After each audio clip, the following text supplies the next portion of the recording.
14절부터 23절까지 말씀입니다. 호세아서 2장 14절부터 23절까지 말씀입니다. 제가 먼저 읽고 교독하도록 하겠습니다. 그러므로 보라, 내가 그를 타일러 거친 들로 데리고 가서 말로 위로하고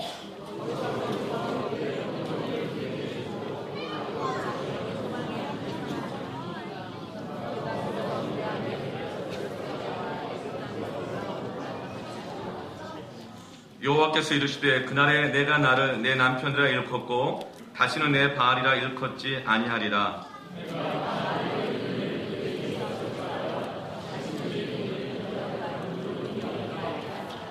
그날에는 내가 그들을 위하여 들짐승과 공중의 새와 땅의 곤충과 더불어 언약을 맺으며 또 이 땅에서 활과 칼을 꺾어 전쟁을 없이 하고 그들로 평안히 눕게 하리라.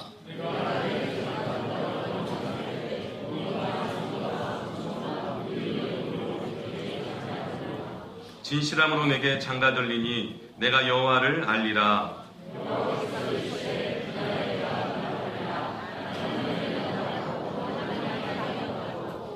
땅은 곡식과 포도주와 기름에 응답하고 또 이것들은 이스라엘에 응답하리라. 내가 나를 위하여 그를 이 땅에 심고 긍휼히 여김을 받지 못하였던 자를 긍휼히 여기며 내 백성 아니었던 자에게 향하여 이르기를 너는 내 백성이라 하리니 그들은 이르기를 주는 내 하나님이시라 하리라 하시니라. 아멘. 오늘 말씀의 제목은 악을 골짜기를 소망으로 삼으시는 하나님의 사랑. 악을 골짜기는 죽음의 골짜기, 고통의 골짜기라는 뜻입니다. 만약 오늘 우리가 죽음 같은 고통의 골짜기를 걷고 있다고 느낀다면 하나님께서 오늘 예배를 통해서 소망의 문을 열어주실 줄로 믿습니다.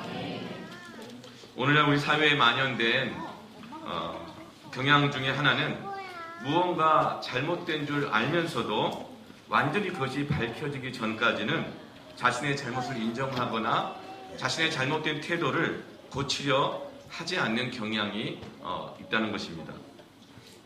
잘못된 줄 알면서도 이게 아닌데 하면서도 끝까지 그 미련을 못 버립니다.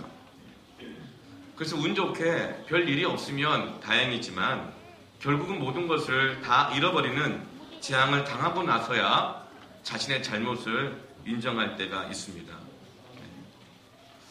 바로 그것이 악을 골짜기입니다. 버티고 살다가 이제는 아무것도 할 수 없는 모든 것을 잃어버린 상태에서 죽음 같은 고통을 느끼는 자리가 악을 골짜기입니다. 바로 여기서 하나님께서 소망의 문을 열어주십니다. 악을 골짜기는 그 이름의 뜻이 고통의 골짜기라는 뜻인데요. 이 악을 골짜기는 이스라엘 백성들이 가장 좌절을 경험했던 곳입니다. 이스라엘 백성들이 애굽에서 430년간 종살이를 하다가 광야 40년을 더 연단을 받습니다. 그들의 죄악과 불순종 때문에 430년간 종살이했는데 그것도 부족하여 출애굽한 이후에 또 불순종해서 40이 되면 갈 거리를 40년 동안이나 광야에서 연단을 받습니다. 그리고 나서 가나안 땅에 이제 들어가게 되는데 가나안에서 가장 크고 강한 성읍 중에 하나였던 여리고성을 하나님의 은혜로 여리고성을 점령하게 됩니다. 그때 하나님은 말씀하셨습니다.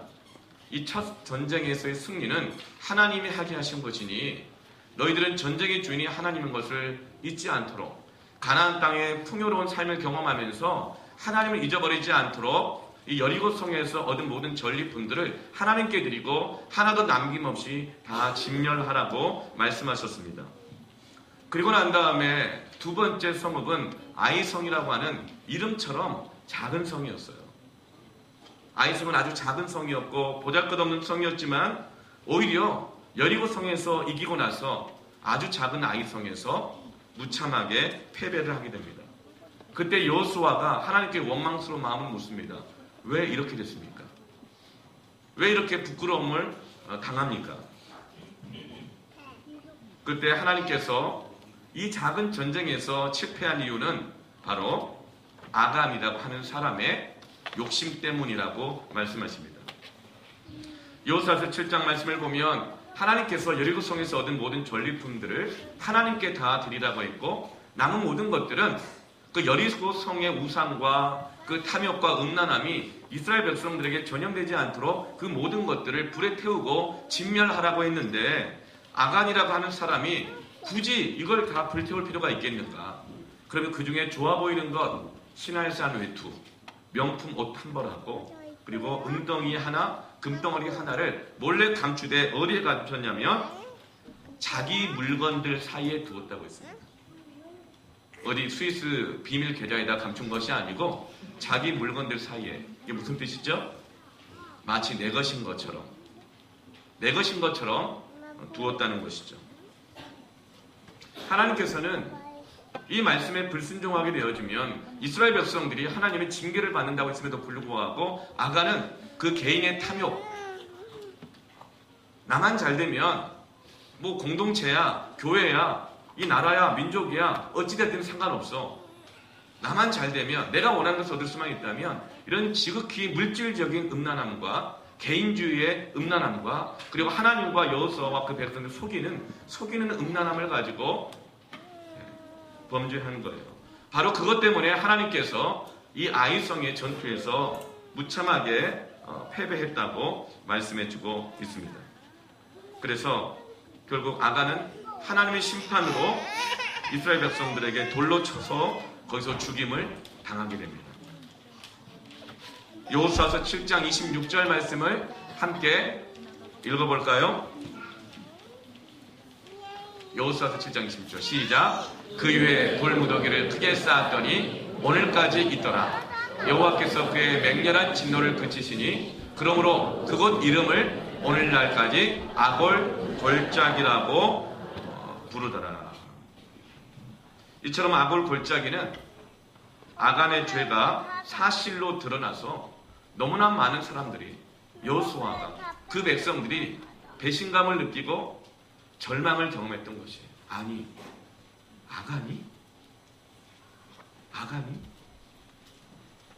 아간이 그럴 수 있나? 그렇게 하면 우리가 어떤 고통을 당하는지 뻔히 알 텐데, 그것도 상관없이 자기 하고 싶은 대로 욕심 채우느라고 아간이 그럴 수가 있는가? 여호수아와 그 백성들의 마음은 고통 가운데 사로잡혔어요. 그리고 절망했어요. 깊은 실망감에 사로잡혔어요. 아간 때문에 상처받았어요. 배신감을 경험했어요. 이제는 아무도 믿을 수가 없고 인간의 탐욕과 이기심이 무엇인지를 경험했고 사람에게 절망했어요. 광야에서 그 수많은 어려움을 같이 겪었고 전쟁에서 목숨을 걸고 같이 싸웠던 동역자였던 아간이 그럴 수가 있다. 그리고 그 동역자였던 그 아간을 향해서 하나님의 진노의 돌을 들고 직접 심판하여 죽게 해야 했던 그 마음, 그 고통을 경험하는 것, 인간에게 대해서 철저하게 절망을 경험하는 것, 그것이 바로 아골 골짜기입니다. 그래서 그 골짜기의 이름을 고통의 골짜기다, 아골 골짜기다. 그런데 하나님께서 이 음란한 여인 고멜을 거친 들로 데리고 가고 이 아골 골짜기에서 소망의 문을 열어주시겠다고 말씀하십니다. 이 이스라엘 백성들을 거친 들과 아골 골짜기에서 소망의 문을 여시겠다고 말씀해 주십니다. 지금 우리 민족은 아골 골짜기 가운데, 아간의 시험 가운데 있는 것 같습니다. 정말 그래요. 아니, 아간이 어떻게 그럴 수가 있는가? 어쩌면 우리는 또 나의 가정이 아골 골짜기 같은 상황 가운데 있을 수 있습니다. 하나님께서 이 아골 골짜기로 거친 광야와 같은 들로 우리를 이끌어가고 계신다면 바로 여기에서 소망의 문을 여시기 위함인 줄로 믿습니다. 오늘 말씀에서는 음란한 아내 고멜, 이기적인 아내 고멜, 남편을 늘 속이는 아내 고멜, 무책임한 아내 이 고멜을 거친 들로 호세아로 하여금 데리고 가게 합니다. 그리고 거기서 무엇을 할까요? 호세아 2장 14절 말씀을 보면 그러므로 보라 내가 그를 타일러 거친 들로 데리고 가서 말로 위로하고, 타일러서 말로 위로하기 위해서 이 거친 들로 데리고 가신다고 말합니다. 여기서 타일러라고 하는 뜻은 고집스럽게 말을 안 듣는 아이를 구슬르고 설득해서 말을 듣게 한다는 뜻입니다. 너무 고집스러워서 말을 안 듣는 거예요. 완전히 자기의 죄와 자신의 잘못이 낱낱이 드러나기 전까지는 끝까지 시치미떼고 미련두고 고집 피우고 갈 때까지 가더라도 지금은 내 뜻대로 하고 싶다, 이렇게 살아가는 이 아이를 구슬르고 타일르고 설득해서 다시금 그 걸음을 돌이키게 한다는 것이 바로 타이른다 이 뜻입니다. 하나님께서는 우리를 거친 들에서, 광야에서, 악을 골짜기에서 우리를 돌이키게 하십니다. 타이르세요. 그리고 위로하십니다. 거친 들이라고 하는 것은 광야예요. 광야는 가정이 아닙니다. 지금 호세아는 이 아내 고멜을 가정에서 거친 들로 데리고 갔어요. 여기는 광야예요. 여기는 남편을 통해 누리는 혜택을 다 잃어버리고 가정도 잃고 집도 잃고 자식도 잃고 다른 나라의 포로로의 상태로 끌려가게 된 것을 말합니다. 실제로 이스라엘 백성들은 이 호세아서 말씀을 통해서 그렇게 타일렀음에도 불구하고 끝까지 불순종하고 고집 피우다가 BC 722년에 호세아가 그 눈으로 볼 그때에 아수르에게 침략을 당하고 아수르의 포로로 그 거친 들로 악을 골짜기로 끌려가게 되어집니다. 노예로 잡혀가죠. 집을 잃어요. 가정을 잃어요. 모든 걸 다 잃게 됩니다. 그것이 바로 거친 들이요 광야입니다.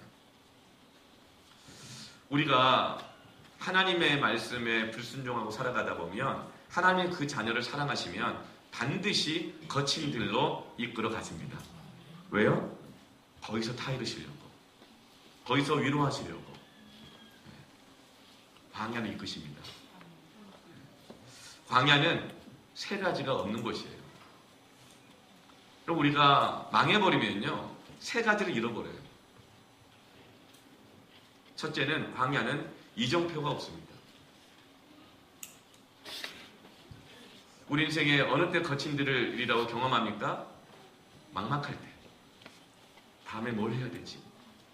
다음에는 어디로 가야 되지? 지금까지는 내 계획을 세워가지고 그냥 여기야 저기야, 다른 사람이 아니야 여기야라고 말을 해줘도 아니야 난 계획이 있어, 내 방향이 있어 라고 말하면서 이정표가 있었어요. 분명했어요. 그래서 고집도 있었죠. 그런데 광야로 하나님 이끌어 가시면요 거기서는 이정표가 없어요. 여기가 어디지? 난 어디에 와 있는 거지? 어디로 가야 되지? 만약에 그런 막막함이 있다면 하나님이 여러분을 광야로 데리고 오신 거예요. 왜요? 타이르시려고, 위로하시려고. 그리고 광야에서는 이정표가 없는 대신에 뭐가 있죠? 구름기둥과 불기둥이 있습니다. 구름기둥과 불기둥은 하나님의 임재하심이잖아요. 하나님의 임재가 우리의 이정표가 되는 줄로 믿습니다. 예배는 하나님의 임재하시는 곳이에요. 기도의 자리는 하나님의 임재 안에 들어가는 것입니다. 오늘 예배와 기도는 구름기둥과 불기둥인 것입니다. 광야에서는 말씀을 구름기둥과 불기둥으로 삼아 기도로 인도함을 받는 것입니다. 또 광야에 없는 것은 사람이 없어요. 아니 이스라엘 백성들이 남녀노소 다 합치면 200만이 넘는데 광야에서 사람이 없기는 왜 없어요? 사람이 많죠. 그러나 정말 내가 힘들고 어려울 때 나를 도와줄 사람이 없어요. 내 마음을 위로해 줄 사람이 없어요. 전에는 있었던 것 같은데 하나님께서 내게 사람이 없게 하실 때가 있어요. 사람을 믿을 수 없으면 아무리 많아도 사람이 없는 거예요. 그렇다면 하나님께서는 여러분을 타이르시기 위해서 광야로 이끄신 것을 기억하십시오. 사람이 없을 때 원망하고 불평하고 하잖아요. 그러니까 오히려 그때는 하나님의 여러분을 인도하고 계시는 때인 줄로 믿으시기 바랍니다. 그래서 광야에서는요, 공동체가 소중한 것을 다시 한번 알게 하세요. 사람 귀한 것 다시 한번 알게 하시고, 너만 중요한 것이 아니라 상대방을 어떻게 대하느냐가 얼마나 중요한 것인가를 다시 한번 깨달으면서 공동체를 이루어가고 교회를 이루어가는 것이 바로 광야입니다. 사람은요, 외롭지 아니하면 사람의 필요를 별로 느끼지 않는 완악함이 있어요. 정말 열심히 했는데 자꾸 사람들하고 적이 되고 갈라지고 분노하고 싸우고 누구를 믿을 수 없고 어떤 다른 사람에 대해서 좋은 마음을 가질 수 없고, 그럴 때는요, 하나님이 타이르시고 고치시기 위해서 사람 없는 광야로 인도하고 계신 것을 기억하십시오. 세 번째로 광야에 없는 것이 있는데 내일의 보장이 없는 것입니다.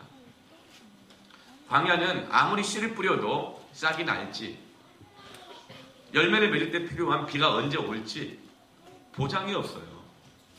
아무리 수고하고 노력하고 일찍 일어나고 늦게 누우며 수고의 떡을 먹는 것이 헛되고 내일의 보장이 없는 것이 광야입니다. 지난주 수능이 끝났어요. 네. 이제 내년에는 우리 고3 수험생이 최소 지금 4명. 네. 벌써 이 말을 들으면 앉아있는 고3, 이제 예비 고3들, 네. 벌써 부담이 팍 되죠? 왜요? 내일의 보장이 없거든요. 네. 공부를 열심히 하지만 정말 성적이 나올까? 또 실력만큼 나올까? 보장이 없는 게 수능입니다. 네. 그래서 고3의 그 시기는요, 광야입니다. 광야예요. 정말 광야예요. 사업을 시작해요. 또 결혼을 하려고 그래요. 만약에 보장이 없다고 느껴진다면 그것은 하나님이 저와 여러분을 타이르시고 인도하기를 원하시는 광야인 것을 기억하시기 바랍니다. 그래서 그 광야에는 내일의 보장이 없는 대신에 있는 게 있어요. 뭐죠? 만나라고 하는 일용할 양식이 있습니다. 그리고 매출하기가 있습니다. 광야는 이렇게 없습니다. 있는 것보다 없는 게 많은 곳이에요. 그런데 있는 게 있어요. 광야는 히브리어로 미드바르입니다. 광야라는 뜻이. 그런데 그 어원은 다바르에서 왔다. 다바르의 그 뜻은 말하다라는 뜻입니다. 광야는 사람도 없고 이정표도 없고 내일 보장도 없는 곳이지만 하나님의 말씀이 들려지는 곳입니다. 거기서야 비로소 우리는 하나님의 말씀에 귀를 기울이게 되는 것입니다. 광야가 아니면 우리는 좀처럼 하나님의 말씀에 귀를 기울이지 않으려고 그래요. 그 말씀에 순종을 안 하려고 그래요. 그래서 하나님께서는 오늘 14절 말씀에 거친 들로 데리고 가서 말로 위로하고, 여러분 이 광야 속에서 여러분을 말씀으로 위로하고 인도하기를 원하시는 하나님의 음성에 귀를 기울이십시오. 주님이 말씀하십니다. 그런데 한 가지 궁금한 게 있어요. 왜 타이르실 때, 부스르고 설득하실 때 거친 들로 데리고 가실까요? 우리는 좀 불편한 말, 힘든 말 하려고 하면 어떻게 하죠? 우리 언제 밥 한번 먹읍시다 이러면서 밥 먹여가면서 부스르고 달래려고 하잖아요. 아니면 뭐 아들과 아빠의 관계가 너무 힘들다 그러면 좀 관계 회복을 위한 아빠와 아들 여행을 한번 가자, 어디 경치 좋은 데 가서 한번 얘기 좀 하자, 그렇게 할 텐데 오늘 하나님은 거친 들로 데리고 가셔서 광야에서 타이르십니다. 왜 그럴까요? 광야에서 모든 것을 잃게 하시고 난 다음에 타이르시고 위로하십니다. 왜냐하면 이스라엘은 들나귀와 같기 때문에 그래요. 들나귀. 여러분 들나귀 아세요? 네. 길들여지지 않은 나귀. 네. 들나귀. 원래 나귀가 고집이 세거든요. 근데 길들여지지 않았으니 얼마나 고집이 세겠어요. 호세아서 8장 9절 말씀. 이 고멜을, 그걸 이스라엘을 이렇게 얘기합니다. 함께 읽을까요? 시작. 그들이 홀로 떨어진 들나귀처럼 아수르로 갔고 에브라임이 값주고 사랑하는 자들을 얻었도다. 네, 들나귀처럼 아수르로 갔다. 결국은 끝까지 고집 피우고 그렇게 살다가 들나귀처럼 아수르로 거친 들로 아굴 골짜기로 포로로 잡혀갔다는 겁니다. 이스라엘의 모습을 들나귀와 같다고 말씀해요. 들나귀의 특징은 뭡니까? 늘 홀로 다닌대요. 들나귀의 특징은 길들여지지가 않아요. 들나귀는 길들일 수 없는 강한 기질을 가지고 있는 사람입니다. 길들여질 수 없는 강한 기질을 가지고 있는 사람들이 있어요. 네. 그것이 믿음이 굳건한 것인지 들나귀 같은 기질인지는 하나님이 아시고 본인이 아십니다. 네. 왜죠? 남이 말하면요 더 안 믿거든요. 네. 그런데 그런 사람이 10중 8구는 들나귀일 가능성이 큽니다. 특별히 들나귀는요 길들여지지 않는데 무엇으로 길들여지지 않는 줄 아세요? 사람뿐만 아니라 하나님의 말씀으로도 길들여지지 않는 사람이에요. 혹시 우리가 들나귀 목장이 아니었으면 좋겠어요. 주일마다 말씀이 선포되고 새벽마다 말씀이 전해지고 수요 영성 집회도 말씀이 선포되어지는데 들나귀는 그 말씀으로 안 바뀌어요. 예배를 드리고 말씀을 들어도 끝까지 내 고집, 내 생각, 내 기질, 내 방식 있어요. 말씀으로 길들여지지 않는 사람 들나귀라고 해요. 막 찔리시지 않아요? 말씀으로도 길들여지지 않는 사람. 말씀을 들어도 이 말씀, 저 말씀 선택적으로 받고 튕기고 그래서 결국은 자기가 하고 싶은 대로 하고야 마는 사람입니다. 그래서 늘 혼자라고 그래요. 홀로 다닌다 그러잖아요. 마치 하나님이 없는 것처럼, 마치 나는 아무의 도움이 필요하지 않고 난 누구에게 순종하지 않아도 될 사람처럼 홀로 다닌다. 그래서 이 들나귀는요 누구도 믿지 않아요. 사실 누구도 믿지 않아요. 하나님만 믿는다 그러는데 사실 누구도 믿지 않아요. 그리고 이렇게 순종할 수 없는 기질을 갖고 있는데 가만히 들여다보면 하나님의 말씀에도 순종하지 않고 길들여지지 않은 성품을 가지고 있는 거예요. 근데 계속 이제 아니라고 부인했거든요. 결국 거친 들로 데리고 갔어요. 그래서 이 들나귀들은 이런 마음을 갖고 있어요. 내가 어떤 짓을 해도 무조건 나를 받아주어야 되고 듣기 싫은 소리는 한마디도 하지 않는 사람들만 옆에 둡니다. 그러니 옆에 누가 있을까요? 있는 것 같다가 늘 홀로 다니게 돼요. 들나귀 같은 기질 때문에.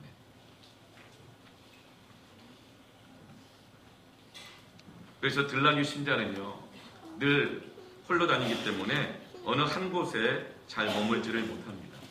왜냐하면 누구의 지시를 받기가 싫고 어떤 곳이든지 길들여지지 않기 때문에 한 곳에 계속 있지를 못하는 신자. 성경에 보면 철새 신자란 말은 없어도 들나귀 신자라는 말은 있어요. 한 곳에 오래 못 있어요. 길들여지기 싫은 거예요. 나에게 길들여져라는 거죠. 나에게 적응하라지 내가 적응하려고 하는 거예요.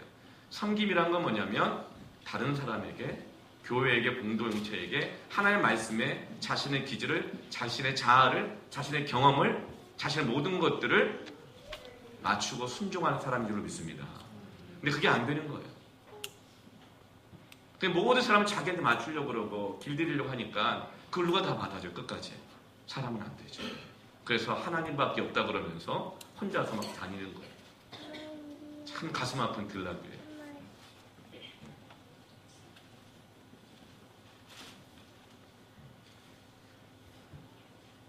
하나님의 말씀에 불순종하고 모세에게 반역했던 이스라엘을 신명기에서는 9장 13절에서 목이 곧은 백성이다 이렇게 말을 해요. 하나님의 말씀에 불순종하고 말씀대로 안 따르고 또 모세에게 반역했던 이스라엘을 목이 곧은 백성이다. 근데 이 목이 곧다라고 하는 뜻은 사람에게 쓰는 단어가 원래 아니에요. 짐승, 특히 가축에게 쓰는 말이에요. 목이 곧다라는 건 뭐냐면 이제 이 멍에를 지우게 하고 소 2마리를 한 결이, 2마리를 한 결이라 그러잖아요. 어깨에 멍에를 씌우고 이제 농부가 이리야 하면서 똑바로 가 하고 밭을 가려고 그러는데 앞으로 가면 앞으로 가야 되고 왼쪽 돌면 왼쪽 돌아야 되는데 이 소 한 마리가 목이 꼿꼿해가지고 누가 뭐라고 해도 나는 my way, 내 길이 있어. 목이 곧아가지고 안 듣는 거예요. 그래서 그런 짐승, 그런 가축을 향해서 목이 곧다 이렇게 말을 하는데 하나님이 그 단어를 이스라엘 백성에게 쓰신 거예요. 목이 곧은 백성이다. 하나님의 말씀으로도 길들여지지가 않고 my way로 가는 사람.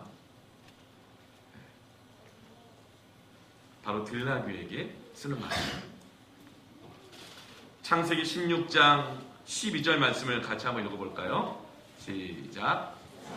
아브라함에게 이르되 여호와께서 내 출산을 허락하지 아니하였사오니 원하건대 내 종리에 들어가라. 내가 혹 그로 말미암아 자녀를 얻을까 아브라함이 사레의 말을 들으니라. 그래서 얻은 아들이 이스마엘입니다. 그런데 이 이스마엘의 기질을 뭐라고 표현을 하느냐 하면 들나귀 같다 그래요. 이렇게 말합니다. 그가 사람 중에 들나귀같이 되리니 그의 손이 모든 사람을 치겠고 모든 사람의 손이 그를 칠지며 그가 모든 형제와 대항해서 살리라 하니라.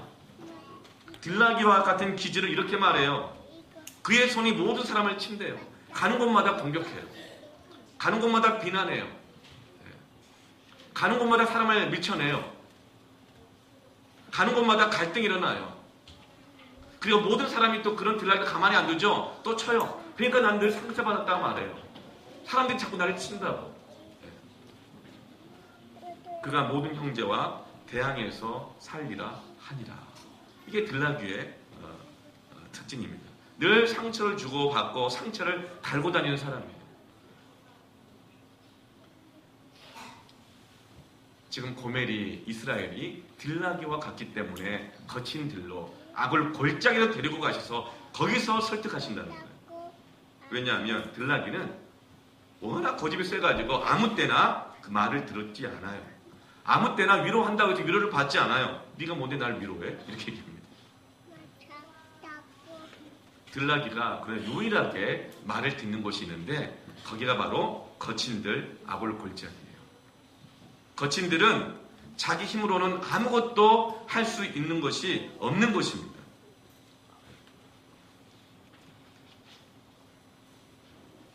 들나귀는요, 자기 힘이 있고 자기 이정표가 있고 내일에 할 방법 보장이 있다고 생각하고 한 사람이라도 옆에 누가 내 옆에 있다고 생각하면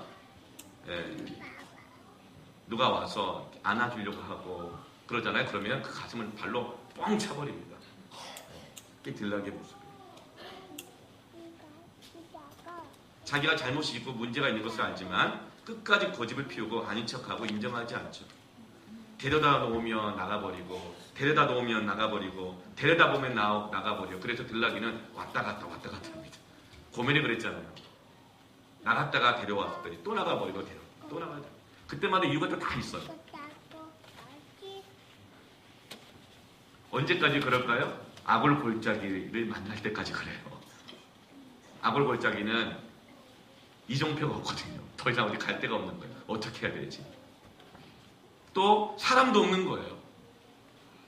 또 내일 그 보장도 없는 거예요. 그래서 아골 골짜기는요, 더 이상 도망갈 데가 없어요. 철저하게 자기에게 절망할 때예요. 그때 들나귀를 품에 안아주면요, 그때 들나귀가 가만히 있어요. 그리고 그 말을 듣는 것입니다. 아골 골짜기에 가서 때를 먹을 게 없어가지고 독풀을 먹었다가 장염이 걸리고 쓰러지고, 지난주에 장염 걸리신 분이 있는데 그분이 들나귀란 뜻은 아닙니다. 오해하지 마시고. 아골 골짜기에서 발을 헛디뎌가지고 다리가 부러지고, 때로는 사냥꾼의 올무에 또 덫에 걸려버리고 늪에 빠져서 호우적거리다가 점점 깊이 빠져나갈 때, 그때 하나님께서 들나귀를 찾아가셔서 품에 안으시고 설득하시는 거예요. 위로하시는 거예요. 그러면 그때 들나귀가 들어요. 그때. 하나님께서는 들나귀와 같은 고매를, 이스라엘을 거친 들로 데리고 가시는 까닭이 여기에 있습니다. 하나님 우리를 만약에 광야와 같은 곳에 두셨다고 한다면 어쩜 그 까닭은 바로 우리의 들나귀 같은 기질 때문일 수 있습니다. 그래서 하나님의 설득하심을 들으십시오. 하나님의 위로하심을 받으십시오. 어떻게 위로하십니까? 설득하십니까? 16절, 17절 말씀을 같이 읽겠습니다. 여호와께서 이르시되 그날에 내가 나를 내 남편이라 일컫고 다시는 내 바알이라 일컫지 아니하리라. 내가 바알들의 이름을 그의 입에서 제거하여 다시는 그의 이름을 기억하여 부르는 일이 없게 하리라. 아멘. 네. 그날에는 다시금 이스라엘 백성들과 진정한 결혼을, 가정을 시작하시겠다는 거예요. 회복하시겠다는 것입니다. 15절 말씀 보면 거기서 비로소 그의 포도원을 그에게 주고 아골 골짜기로 따라합시다. 소망의 문을 거기서 포도원을 주시고 거기서 아골 골짜기에서 소망의 문을 열어주시리니 그가 거기서 응대하기를 어렸을 때와 애굽 땅에서 올라왔던 때와 같게 할 것이다. 여러분, 하나님께서 포도원을 주실 것입니다. 소망의 문을 열어주실 것입니다. 내가 들나귀와 같고 여기가 아골 골짜기 같은 곳이라면 이제는 부러진 다리로 그냥 쩔뚝거리면서 다니지 말고 하나님의 설득하심 앞에 맡기십시오. 혼자 있지 마시고 혼자 다니지 말고 주님의 몸된 교회 안에서 공동체 안에서 서로를 바라보고 서로를 사랑하고 섬기고 격려하며 함께 있는 가운데 교회 안에서 말씀하시는 하나님의 위로하심을 발견하시기 바랍니다. 하나님이 또 어떻게 위로하시는가? 19절 20절 말씀 같이 읽을까요? 시작. 내가 내게 장가들어 영원히 살되 공의와 정의와 은총과 긍휼히 여김으로 내게 장가들며 진실함으로 내게 장가들리니 내가 여호와를 알리라. 장가들겠다는 말을 몇 번이나 하죠? 3번. 성경에서요 3번 반복되면요 죽어도 한다 이 뜻이에요. 내가 널 사랑하고 사랑하고 사랑하리라. 이 말은요 네가 무슨 짓을 해도 어떤 인간이어도 내가 너를 끝까지 사랑할 거다 이 뜻입니다. 장가들겠대요. 언제는 결혼 안 했었어요? 호세아와 고멜이 결혼했었는데 3번이나 집 나갔잖아요. 남의 아이 배 갖고 왔잖아요. 호세아가 돌아다 준 거 전부 다 바알에게 갖다 바치고 남의 남편에게 갖다 바치고 자기 만족과 탐욕을 위해서 쓰고 다녔잖아요. 그런데 그런 호세아가 고멜을 데려다 놓고 뭐라고 말하죠? 장가들고 장가들고 또 장가들겠다. 이 말은 새로 결혼하겠다는 뜻이에요. 다른 아닌 당신하고. 우리는 어떤 사람에게 실망하면요 어때요? 같이 안 살고 싶죠? 그런데 남이 봐도 별 문제 없이 잘 살고 있는 것 같아도 이렇게 물어봐요. 다음 생에 또 만난다면 결혼하겠습니까? 물어보면요 별 문제가 없는데도 뭐라고 말하죠? 아니요. 딴 남자하고도 한번 살아봐야죠. 딴 여자하고도 살아봐야죠. 여러분 자기 것에 만족하시기 바랍니다. 우리는요 별 문제 없어도 다음에 또 결혼하겠냐고 물어보면 대답을 좀 주저해요. 그런데 하나님은 불순종하고 음란한 이 이스라엘과 다시 살겠다고 말씀하십니다. 이것이 바로 하나님의 사랑입니다. 아골 골짜기에서 그 아간의 죄악을 보면서도 배신, 이기심을 보면서도 고멜의 그 음란함과 죄를 보면서도 다시금 사랑으로 설득하시고 소망의 문을 여시는 것입니다. 결혼은 언약이에요. 결혼은 언약이에요. 여러분 결혼식 할 때 그런 고백을 하잖아요. 검은 머리가 팥뿌리가 될 때까지. 아플 때나 건강할 때나 가난할 때나 부유할 때나 검은 머리가 팥뿌리가 될 때까지 그들을 상대방을 나의 남편으로 아내로 영접하겠느냐 하면 뭐라고 합니까? 네라고 대답하죠. 여기에 제가 주례를 쓰고 한 우리 부부들 꽤 있잖아요. 그때 다 네라고 대답을 했어요. 네. 그런데 여러분 우리가 정말 그렇게 그 언약의 약속에 충성스러울까요? 그렇지 못해요. 지금 대신방 기간이잖아요. 신방을 계속 다니는데 하나님께서 한 번은 저에게 어떤 한 가정이 충성스러운 가정이라는 말씀을 주셨어요. 그러면 제 자신에 이렇게 물어봤어요. 야, 너는 충성되냐? 제가 저 자신에게 너는 충성되냐? 그런데 어떻게 넌 충성하라고 그렇게 말씀을 전할 수가 있겠는가? 그런 자책감이 들더라고요. 그런 정죄감이 들더라고요. 그래서 제가 하나님한테 하나님, 저도 충성되지 못할 때가 있는데 내가 어떻게 이 가정 가서 충성되라고 말씀을 전할 수 있겠습니까? 근데 하나님 뭐라고 말씀하시냐면 내가 너를 충성되이 여겨서 너를 불렀다. 이 일을 맡겼다. 그 제가 다시 반문했어요. 뭘 보시고요? 뭘 보시고요? 하나님 깨닫게 해주신 게 있어요. 제가 전에 했던 말이 있어요. 아부와 충성의 차이점이 뭔지 아세요? 아부도 일관성이 있으면 충성이라고 했어요. 핵심은 일관성이 있다는 거예요. 여러분, 어떤 게 진짜 사랑일까요? 따라합시다. 변덕도 일관성이 있으면 사랑이다. 무슨 말이에요? 실패해요. 그냥 또다시 사랑하기로 결심하고 또 실패해요. 그냥 또다시 사랑하기로 결심하고 그거를 마귀는 율법을 변덕이라고 말을 해요.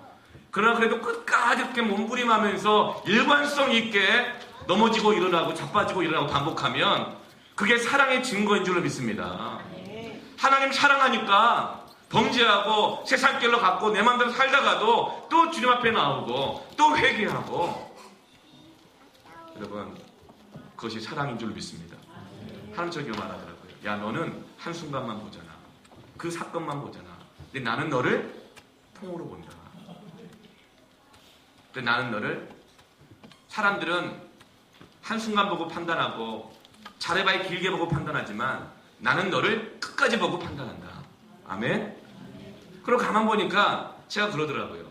실족할 때도 있고 연약할 때도 있지만 또 회개하고 하나님 뜻대로 살아보려고 애쓰고 계속 그러더라고요.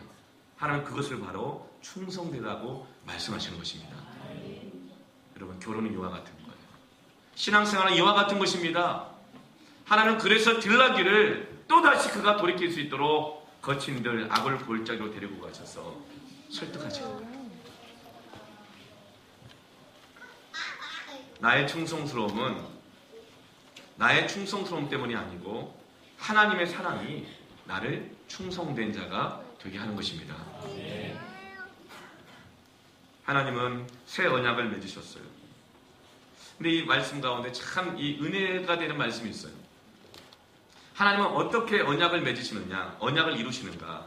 18절 말씀을 보면 그날에는 내가 그들을 위하여 들짐승과 공중의 새와 땅의 곤충과 더불어 언약을 맺으며 하나님이 이스라엘과 이 거친들에서 언약을 맺으시는 방법이 뭐냐면 들짐승과 공중의 새와 땅의 곤충과 더불어 언약을 맺는데요. 하나님과 언약을 맺으면 그 말씀대로 되게 되는 줄 믿습니다. 여러분 이 언약을 어떻게 맺은 거예요?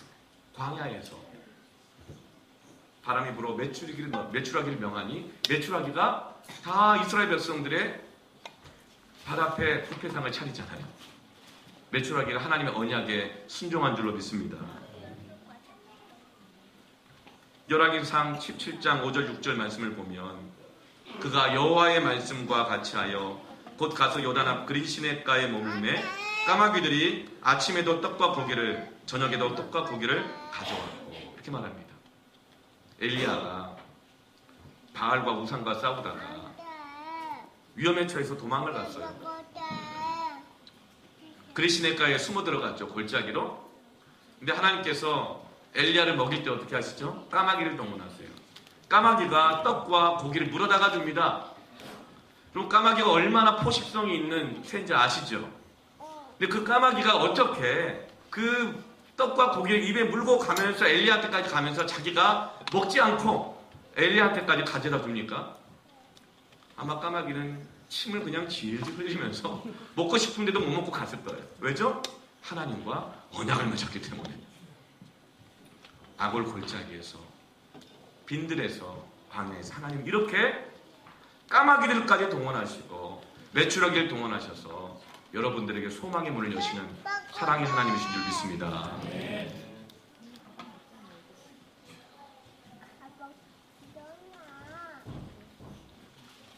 누가복음 5장 4절에서 6절 말씀을 보면 예수님 베드로를 제자로 부르실 때 말씀을 마치시고 시몬에게 이르실 때 깊은 데로 가서 그물을 내려 고기를 잡으라. 그렇게 말씀하셨어요. 그러자 베드로가 대답하여 이르되 선생님 우리들이 밤이 새도록 수고했을 때 잡은 것이 없지만 말씀에 의지하여 내가 그들을 내리리이다 하고 그렇게 하니 고기를 잡은 것이 심이 많아 그물이 찢어지는지라. 예수님이 베드로를 제자로 삼는 장면이에요. 근데 베드로가 이때 예수님을 처음 만난 게 아니에요. 이미 그의 장모가 열병에 걸렸을 때 예수님이 오셔서 기도해 주시면서 치유를 경험했어요. 그럼에도 불구하고 베드로는 예수님을 따라가지 않았습니다. 여전히 고기잡이로 물고기를 잡으면서 밤새 그물질을 했는데 한 마리도 못 잡은 거예요. 그래서 아침이 돼서 그냥 아침에는 밤새 물고기 잡은 사람들이 이제 이 갈릴리 호숫가 근처에서 어시장을 열거든요. 물고기를 파는 거예요. 근데 한 마리도 잡은 것이 없으니까 그물을 씻고 있는데 예수님이 찾아오셨어요. 그리고 예수님이 베드로에게 네 배에 올라타야겠다 하고 말씀하시면서 깊은 데로 가서 그물을 내려라 그래요. 그 시간은 아침과 낮 그 사이입니다. 갈릴리 호수는 아침과 낮 사이는 따뜻해지기 때문에 물고기들이 밤새 추위를 견디다가 얕은 물가로 나와서 돌틈이나 얕은 물가에서 몸을 쉴 때예요. 그러니까 그 시간에는 깊은 곳으로 가면 고기가 없어요. 깊은 곳은 밤중에 있는 곳입니다. 일교차가 워낙 심하니까 깊은 물 속에서 이 체온을 보호하고 있는 거예요. 그런데 밤에는 한 마리도 못 잡고 이 아침에 예수님이 깊은 곳으로 가라고 하니 자기 경험과 자기의 이 생각으로 안 맞는 곳이잖아요. 그러나 말씀에 의지하여 그물을 내립니다. 그러자 물고기가 찢어질 만큼 많이 잡히죠. 그럼 왜 얕은 물가에 있던 물고기들이 그 시간에 깊은 곳으로 다 갔을까요?